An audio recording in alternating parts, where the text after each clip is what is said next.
How do we now get pregnant and we have been using protection throughout? Yes, about financial status is very personal and it's what you want. Where do you envision giving birth at? Is it at the extreme high-end hospitals? Or you are okay giving birth at a lower level hospital, but it is the skilled delivery that you're looking at.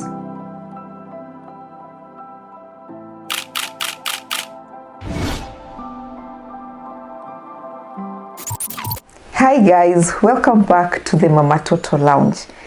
Remember what we are doing this time round? We are getting to know what Mamatoto does, what Shikari does to support the families, and what about you? What are you doing about your pregnancy, delivery, and beyond journey? This is the place that we do a lot of learning and unlearning to do this together. You are welcome and thank you for sharing, thank you for following, thank you for subscribing. Keep those questions coming.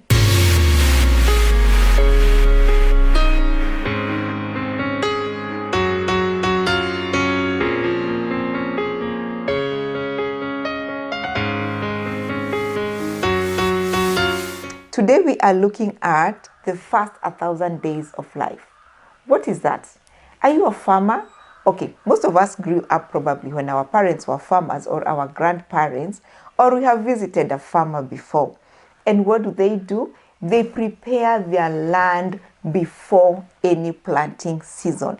And sometimes they even, like where I come from, this season they plant beans, next season they do the maize. And sometimes they can even plant them together at the same time. Why do they do that? To increase probably the fertility of the soil, to get rid of some pests and diseases that may affect the beans or lettuce but may not affect the maize plantation. So what they are doing is preparation of another season. The first 1,000 days we are going to learn on how to prepare ourselves in terms of pregnancy. You just don't get to get a pregnancy without preparation. We want to do better. We want a stronger generation. So we do not want the oops moment pregnancy. And that is why I am here to let you know what you should do pre-pregnancy. Then we dive into the pregnancy. You may ask yourself, why am I calling them the first 1,000 days? The first 1,000 days, please, let's calculate together. Let's do the simple math together. We start from the word go during conception, when you have had that, unprotected intercourse and you have you're pregnant. So from the first day to the 9th month, those are 40 weeks. They are 270 days. The first year after the baby is born, 375 days, and the second year 375 days. That's a total of 270 plus 730. How many days are those? 1,000 days. And these are golden days of any baby. We miss anything here, we miss it even in the future. This is the time that tunaweka foundation. Umoijenga, or are you planning to build? You'll hear every architect, even the engineers, everybody talked about a foundation. So this is the time we do the foundation. We miss one, the cement versus sand or whatever ratio, we miss it and we have missed it out. So let's do this together. Remember, we are at the Mamatoto Lounge, and this time around we are very specific on this pregnancy journey. So where do we start? Maternal health. Maternal health is wide, and we are going to break it down. We are going to start with, what are you eating? Before you get pregnant, you can give yourself at least 6 months, 3 months, or at least 1 month. But we advocate for the first 3 months before pregnancy. Start your nutrition journey. Be very, very specific on what you are eating and how you are eating. And it is recommended that you start having an extra meal per day. The usual breakfast, lunch, and dinner. Could you kindly try now fixing an extra meal or 2 healthy snacks. That means before midday, you have a healthy snack. Healthy snack here is not biscuit and juice. Healthy snack here can be a cup of nutritious uji, can be a glass of yogurt, can be a banana or any fruits. And the same at around 4 or 3. Instead of now having your usual coffee, your usual favorite alcoholic drink, this is the time we stop. And this is the time we have a healthy snack in between. Remember, what are we doing? We are laying a foundation for your precious baby or babies. So, your nutrition matters. WHO has given us, and that is the same thing with the maternal health in Kenya. When you go to the clinic, we'll talk about this book in a short while. But anyway, I want to go straight to this page about nutrition. Depending on the book that you're having, I'm referring to the September 2020 version.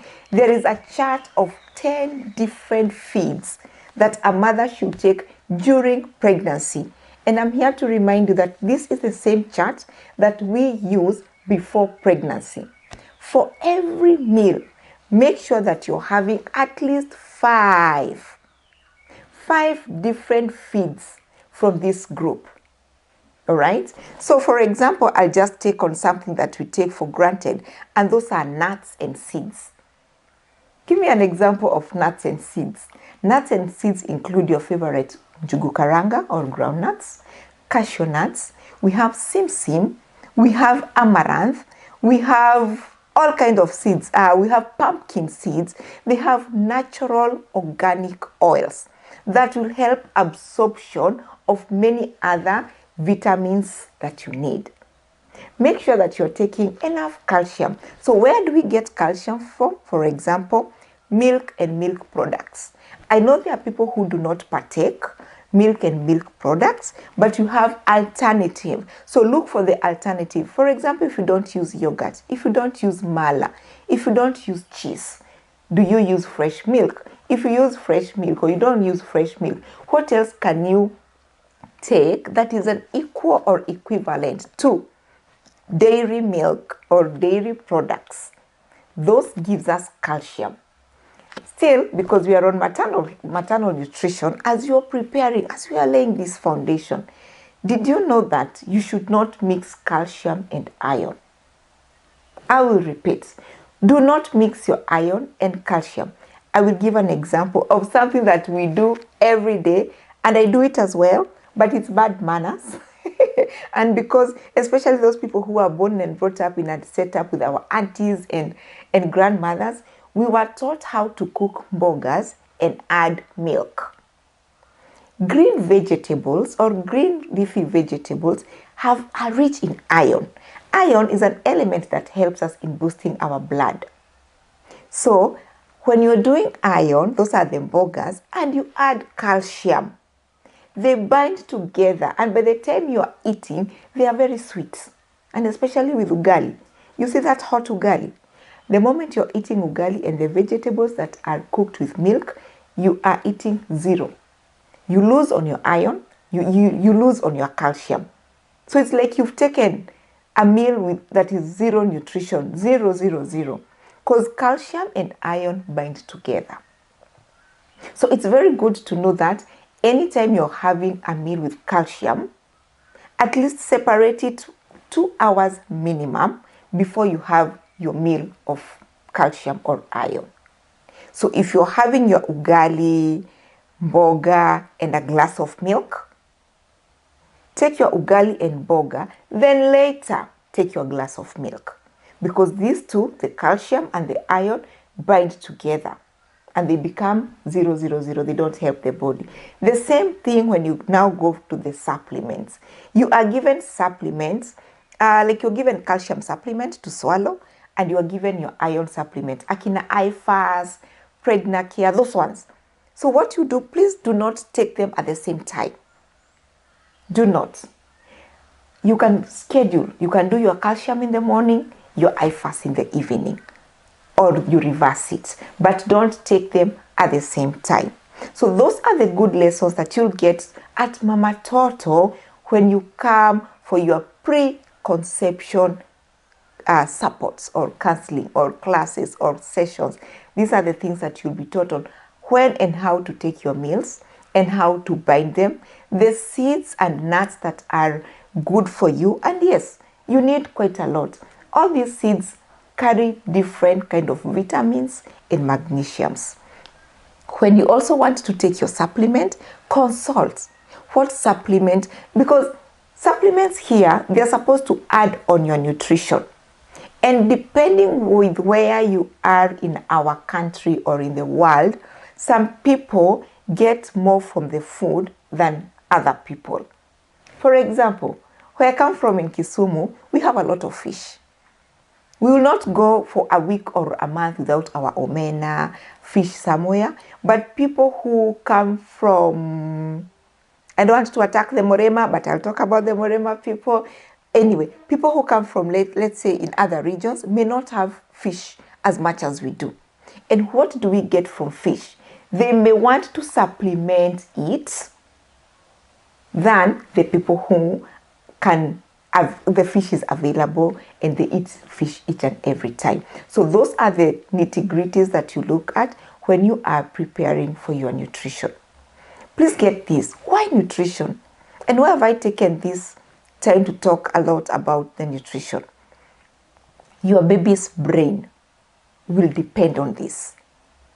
Can you imagine how rapidly your baby's brain grows? It grows like this, like this. And if you read the books, they say they replicate in millions per second.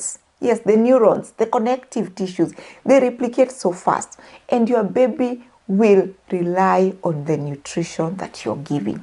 So your baby's brain develops from 0 day to the the second birthday. Those are the 1,000 days. Your baby's brain depends on your nutrition. The fathers who are listening to me, and I'm sure you're seated and you're asking, this is for mamas only. No. You guys, you have a special place and a special cohort. You are the providers. So you may think, this shopping that I did for this month, why is it has just taken 2 days? It's because we have already encouraged your wife or your partner or your spouse to have an extra meal or to have an extra snack that is healthy. So because you're providing, you may realize your food budget needs to increase a little bit because it's going very, very fast. And you are doing a special thing, not only for your wife, but also for your child. So how about that? So do not feel you are left out. You are the person that you can call food security among many other securities that you provide. So thank you for listening and keep it locked here. Let us talk about the maternal mental health as a component. So what are you doing about your mental health as you're preparing for this pregnancy? As you're laying this foundation, where is your mental health? Who are your support system?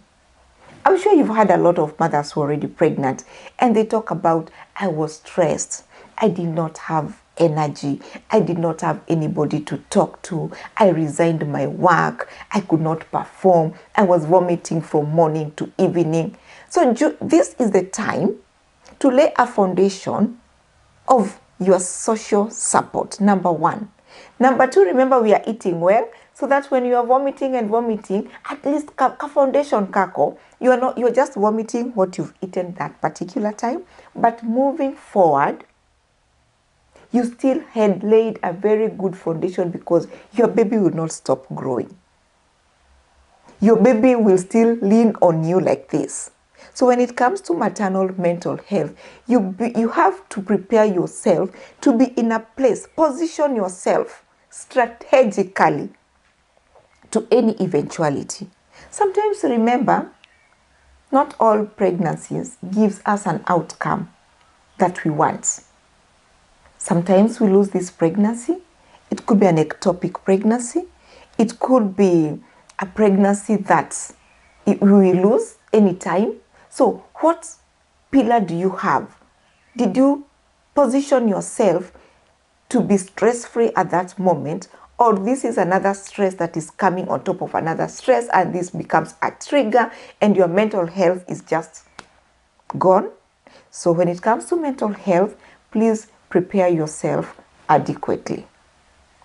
The other thing is, what about finances? Oh, there's quite a lot. There is quite a lot. We all say, mtoto akikuja anakuja na sahani yake, ama ni wakati wake, ama ni sahani yake.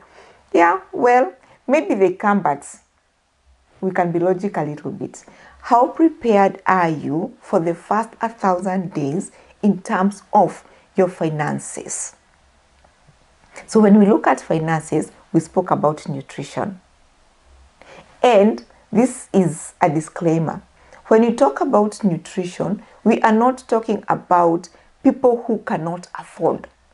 We are actually talking about everybody here, regardless, because you can afford, but your affordability is inclined towards junk. So wewe unaharibu kabisa. Yes, financially you're prepared, you have money, but whatever you're eating is not helping you lay a good foundation to your baby. And the person that you think cannot afford, anakunywa uji ya millet, anakula ugali vizuri, na mboga yake, it's a balanced diet. But you, because you can afford the other side, you're having a lot of junk. So yes, about financial status is very personal, and it's what you want. Where do you envision giving birth at? Is it at the extreme high-end hospitals? Or you are okay giving birth at a lower level hospital, but it is the skilled delivery that you are looking at. Your health insurance can cover wherever you want. So give or take, wherever your mind is, wherever your dreams are, how financially stable already are you for that particular pregnancy? Look at it widely. And that is why we are talking about the first 1,000 days. It's from what you eat, the ultrasounds, the drugs. You may go to the hospital and there are no drugs. This is Kenya we are talking about. You may need to buy. You may need to see a specialist somewhere. You may need also to renew your SHA or your NHIF, depending on whatever. Where are you financially? All right. So these are pre-pregnancy preparation. Pre-pregnancy, we are still putting on the what? The foundation. But don't tunaweka foundation and the things that we need. So the other thing that is very, very important is your health care worker who is working with you in this journey. Do you have a designated or a hospital that you've always admired? Would you want to have a personal doctor or OBGYN who will personalize this journey for you? If you are a family that you have had many losses, many pregnancy losses, many losses, whether in the family or it has happened to you, you are hypertensive or any chronic illnesses, I would advise you to have an OBGYN specifically to work with you and to help you personalize your journey. We are all pregnant, but we are all having different issues. So before you get pregnant, know your body. Do you think you will need specialized care? Or do you think you do not want to risk? Do you have a doula? Do you have a labor companion like myself? Somebody to walk you through the childbirth classes, even before you're pregnant, during pregnancy, and thereafter, to be with you as a labor companion during labor in whatever hospital that you want. Would you want to have somebody to take care of you and your baby even after delivery? So that is a healthcare pathway that you are looking at. I know time is going very fast and we are moving with this time. And people want also to give birth. I've supported families that want to give birth at home. We call them home births. So if you want a home birth and you're planning to have a home birth, How prepared are you towards that home birth? If you want a water bath, for example, whatever healthcare pathway you are choosing, whatever hospital you will choose, do they provide a water bath? Or will you purchase? If you're purchasing, will they allow you to go with it? So all this definitely will come when you are doing your pre-pregnancy preparation. And there you are. It's also good now, finally, to screen. We have so many illnesses that are hereditable. I may have it, your spouse may have it, then we pass it to your children. So if I am a carrier of any illness that may be passed, would I want to be screened before? Would my partner want to be screened before? So that we know what are we getting ourselves into. How do we avoid, if we can avoid? I will give a very obvious example. HIV/AIDS. I could be that I'm HIV positive, a mama could be HIV positive, and the spouse is negative, or the vice versa. That's why we call it a discordant couple. You may want to talk to your healthcare provider before conception and know, how do we become intimate without protection? Because if I'm the one who is pregnant, I still want to protect my husband. That means, how do we now get pregnant and we have been using protection throughout? What does it take? There are so many ways, and you will be advised. Your spouse may be put on some treatments to help or decrease the risks of transmission. Also, a couple may be both of them HIV positive. What do we do to make sure that we give birth to a child who is not HIV infected? That is a candid topic that you must talk to your healthcare worker. The other thing is, we could be both negative as per this minute. But when we go for a test, one of us is found positive. That could even be during the pregnancy itself. So what does it take for you to accept, for you not to stigmatize yourself, for you to start taking your HIV medication to protect your baby, so that we end up eliminating HIV and not transmitting it to your children or your child? So let us learn how to prepare ourselves before we get pregnant. And with that, we will dive in what to do now that we are pregnant. That is our episode for today. We have laid a foundation, and I am wishing you all the best. And March, you can get an individualized class, preconception class from Mamatoto. Our contacts are obviously on the screen. This is brought to us by Chanuka Studio. Their offices are in Kondele. Please contact them when you have your nyombo, when you have your beautiful memories that you want to create, for your photos and videos as well. Thank you. Keep sharing, keep asking questions, and above all, keep subscribing. Till next time, all the best and bye.